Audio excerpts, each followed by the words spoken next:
long, y'all. These fresh vegetables don't last very long, which is why I encourage everybody to meal prep.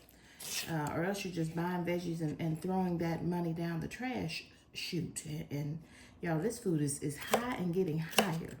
Okay, so I acknowledge that food is high, but our God, thank God, is so much higher.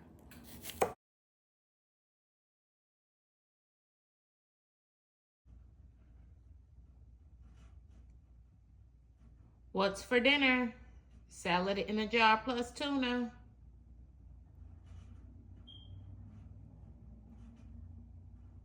Breakfast of champions, excuse me, dinner of champions.